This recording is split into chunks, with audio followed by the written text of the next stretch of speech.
maa ngi tudd Mohamed Ndiaye. Bon en fait lu tax ñu convoqué presse bi dañ bëggoon alerter rek opinion publique bi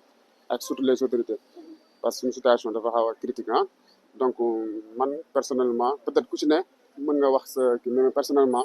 man damay tukki immigré la am ku ci nekk rek war nga yaa ngi ñaan sa dëkk nga am loo fa def bu dëgg ah. Donc léegi man ba ma kii léegi ça fait 4-5 ans mais affaire yi dañoo waxoon si contrat bi dañoo waxoon boo versé 30% dina entamer travaux yi ci contrat bi d'après la SRT parce que ñoom laa signé le contrat. Malheureusement nag man dama doon dem def ay visite di xool mais saa yu ma demee du ma gis lu ma doy parce que pratiquement doo gis travaux yi évoluer dafa mel dafa nekkoon en suspension comprends nga léegi ma damay dem seen bureau pour jot leen sax problème la des fois da leen di woo pour bëgg rendez-vous mais pour ñu wuyu la c'est un problème. Une fois nga jot leen boo ñëwee aussi accueil bi dafay xaw a des en plus duñu la wax dara lu leer affaire yi yàgg trop. Bon par la suite nag ci laa man di visiter comme ni rek par Facebook nga gis genre gars yi di commenter sama cas ndakate bëri na pour man kese la mais ndakate bëri na ci lañ créé collectif bi yàggul dara. Donc la daal pour gàttal daal suñu mbébét lii la alerte opinion publique ak surtout autorité ñu jàpp nañu surtout aussi directeur CDC muy Fadilou Keita parce que moom xam naa fa mu wax ak ñun mu leeral ñu quoi parce que ñun jusqu'à présent ñun nekk fi yëpp kenn mënul si wax lu leer nañ donc loolu mu jàppale ñu si côté boobu daal vraiment jërëjëf merci beaucoup. La seule chose qui nous tient à cœur, c'est de rencontrer Monsieur Keita et puis d'avoir des réponses à nos questions et puis de voir aussi quel est le plan d'action qui sera tenu pour rembourser ou bien livrer les villas de ce collectif. Donc on est en train de mobiliser tout le monde. On a contacté Y'en a marre, on a contacté Guy Marius Sagna, on l'a contacté aussi pour que tout le monde sache ce que nous vivons en ce moment. Mais le dernier mot, c'est nous voulons rencontrer Fadilou Keita pour avoir des réponses à nos questions. Donc merci à vous. Merci beaucoup. Abdoulaye Sarr, je me suis inscrit à ce truc depuis 2017 et j'ai payé intégralement pour une F5 à 60 millions. Donc voilà. Merci beaucoup. bu ma sant yàlla julli ci yonent bi maa ngi leen di nuyu yéen ñi fi teew journaliste yi man maa ngi tudd Léna Ndiaye nekk affaire ci CDC Mbambilor SRT Physalis. Donc je parle au nom du collectif ñun ñii suñu coordonnateur mi ngi nii ci gannaaw Pape Atou dañoo ibbi woon ay compte ci SRT CDC Mbambilor kon ci ibbee ay compte nag léegi ñoom ñu ne woon dañuy jox ay kër finalement malheureusement affaire bi daal di tombé à l'eau. Donc man personnellement sama cas dama ibbi compte maak sama frère depuis 2022 ñu ibbi compte foofu noonu di verser suñu xaalis ba en certain temps ñi ko doon verser ku naan Abdou Aziz Diouf ak Adji Diak madame Adji Diak léegi bañ leen commencé verser noonu par la suite ñoom ñu am problème ak ak nguur ndaxte dañoo comment dire encore monsieur Alsane Ba l'ex directeur moom moo amoon problème ak justice ba ma gisee loolu nag ci lan arrêté daal di fay maak sama frère daal di arrêté fay léegi maa ngi ñoom pour ñu rembourser ñu dama ko xaw a raccourcir tuuti mais affaire bi gudd na ak ñoom ñuy nekk def bras de fer ban na dañuy dagg 20% pour rembourser ñu suñu xaalis après par la suite ñu daal di bañ ñu daal di bind lettre ne d'accord uñ ci ñu ne léegi 10% la ñuy dagg sama frère ne ma garaaw nañ ci d'accord comme nee na dañuy dagg 10% léegi bañ ci d'accord ci loolu noonu man tama daa dagg billet ñëw nii tout récemment ça fait 1 mois de cela à ma grande surprise le 1er juillet la ñu waroon commencé jox suñu chèque ñu ne que Fadilou Keita bu CDC jël na yëf yi en charge mais comme ñun tamit Fadilou waxul ak ñun man ma bëggoon personnellement ak sama frère ñu bëggoon ñun suñu chèque ak suñu xaalis parce que man jëndatuma man moom personnellement jëndatuma mais ci collectif bi am na ci ñoo xamante ni bii jox nañ leen ay maisons inachevées am na ñoo xamante ni tamit versé woon nañu seen xaalis war nañ jot seen xaalis jotaguñ ko xam nga dafa cas yi dañoo bari mais man sama cas ak sama frère loolu la da léegi suñu remboursement la ñuy laaj su dee nguur mën nañu dimbali président de la république premier ministre mën nañu dimbali ñu delloo ñu suñu xaalis wala ñu jox ñu suñu ay kër vraiment moo ñuy gënal et puis aussi Fadilou aussi bu dee jot na ci lii nii mu taxawuñu ci parce que yëf yi yàgg na metti na te on comprend plus rien man ñun xamatuñu fan lañ taxaw parce que ñoom dañoo sukkandiku ci CDC daal di ban arnaque laa ko mën a tuddee parce que boo déggee CDC rek da ngay ñëw dugal sa xaalis tout de suite donc loolu moo ñu xaw a moo ñu emporté ba tax ñun ñu dugg ci te xamuñu woon ni nii lay demee bu dee mën nañu ci dimbali daal vraiment danañu am lu ñu gënal mi monsieur Fadilou Keita su déggee suñu cri de cœur bi nañu si jàppale. est-ce que entamé ngeen ay démarches pour le nouveau DG par rapport à cette situation? Non, pas encore. Bind nañu lettre mais tontooguñu le coordonnateur a écrit une lettre mais tontooguñu ba léegi pour recevoir ñu donc ñun loolu la ñuy xaar ci ñoom daal ñu ñëw àtte ñu ak waa SRT moom def na post Facebook mais ñun loolu vraiment kiiwul doyul pour ñun doyul parce que ñun loolu lan teg suñu loxo pour rembourser ñu dañ ne monsieur Keita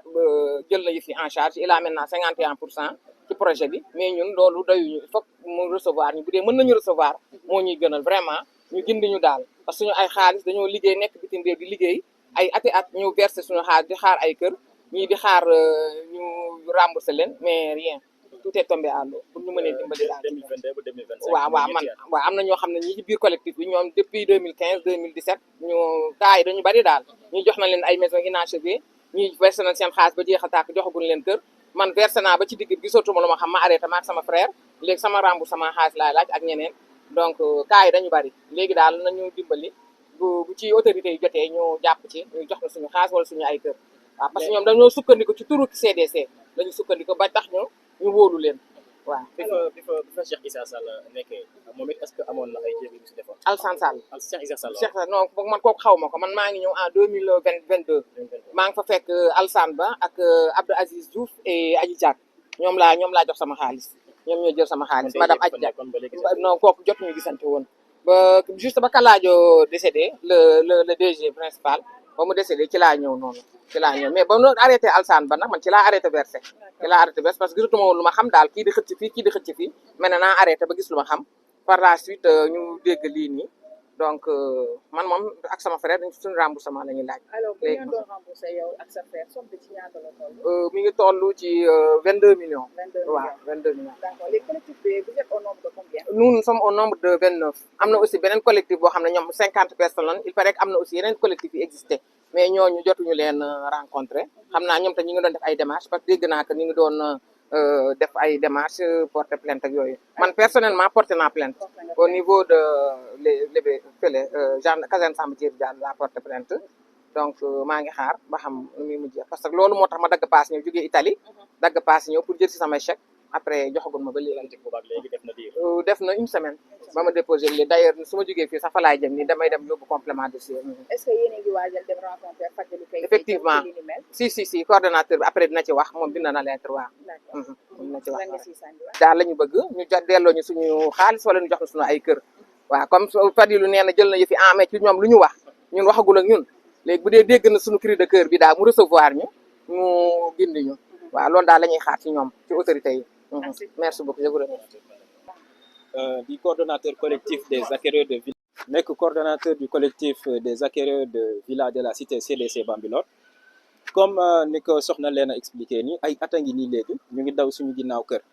suñu situation yi bëri nañ wute nañ am na ñoo xam ne seen xaalisu kër gi fay nañ lépp am na ñoo xam ne F3 kër yi ay F3 la F4 F5 am na ñoo xam ne F3 yi ay 18 millions joxe nañ xaalis bi yëpp. am na ñoo xam ne dañoo tënkoon ak SRT ak Physalis mooy société commerciale bi SRT mooy société bi exécuté travaux yi lu ñu tënkoon mooy daa am benn montant bien déterminé bi ngay njëkk versé après le reste nga fay ko location vente léegi am na membre yoo xam ne ñoom versé nañ ba pare montant boobu noonu di xaar seen kër pour continuer location vente mais gisuñu kër am na ñoo xam ne nag remboursement lañ bëgg parce que dugal nañ seen xaalis dem nañ ba ci biir gisatuñ seen bopp dañoo bëgg remboursement am na ñeneen ñi nag seen kër lañ bëgg donc ay at a ngi nii am na ñoo xam depuis 2017 ñi 2022 ñu ngi daw suñu ginnaaw kër donc ñun luñ bëgg mooy nañ ñu jox suñuy kër ñuy war a jox remboursement nañ ñu remboursé bind nañ lettre Fadilou Keita demande d'audience bind nañ ko mail personnel am envoyé ko mail CDC déposé ko physiquement locaux CDC mais ba léegi dégguñu réponse waaye nag bon am nañ njort bu rafet ci moom ndaxte bi mu ñëwee nee na dinañ terminer projet bi